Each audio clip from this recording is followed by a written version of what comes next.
Bonjour. Aujourd'hui, on ne peut plus vraiment parler du chemin de la croix parce qu'évidemment, la croix, c'était hier, c'était vendredi saint.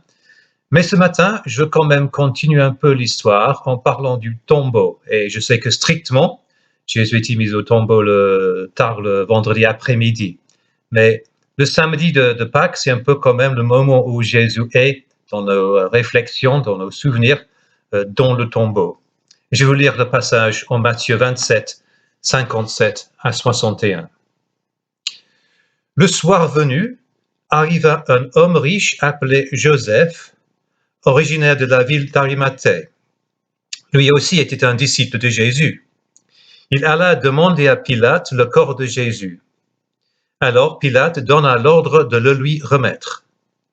Joseph prit donc le corps, l'enroula dans un drap de lin pur et le déposa dans le tombeau tout neuf qu'il s'était fait tailler pour lui-même dans le roc. Puis il roula un grand bloc de pierre devant l'entrée du tombeau et s'en alla. Il y avait là Marie de Magdala et l'autre Marie, assise en face de la tombe. Il y a quelque chose de très, très final de cette scène, de ce moment-là. On peut imaginer le bruit sourd quand le bloc de pierre finalement prend sa place devant le tombeau et l'enferme supposément à jamais. Et ça a vraiment l'air d'être la fin de l'histoire, la fin d'une belle histoire, une belle aventure qui avait beaucoup promis, mais finalement s'est soldée par un échec.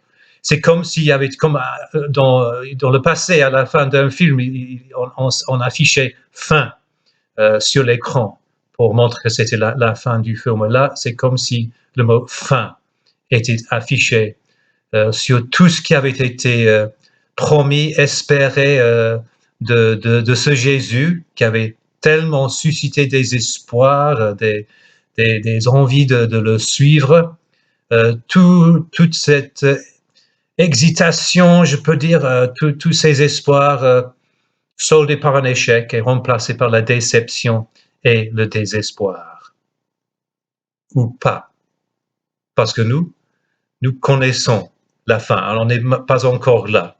Nous savons qu'il y a quand même une suite. Et juste une petite réflexion ce matin, que cette scène du tombeau, de la pierre qui l'enferme, nous montre qu'il n'y a aucune situation qui est perdue pour Dieu. Aucune situation n'est perdue pour Dieu. Il n'est jamais trop tard. Rien pour lui n'est impossible. Il n'y a aucune situation où nous puissions nous trouver qui est hors de portée de sa grâce, de son amour, de sa puissance. Parce qu'il est un Dieu dont l'amour est infini, la puissance est infinie. Ce qui nous amène au chant que je vous propose ce matin, le beau chant « L'amour du Père est infini », qui nous montre à quel point le sacrifice de Jésus sur la croix nous montre que, effectivement, l'amour du Père pour nous est infini et aucune situation n'est perdue pour lui. Je vous souhaite une bonne journée. À bientôt. Au revoir.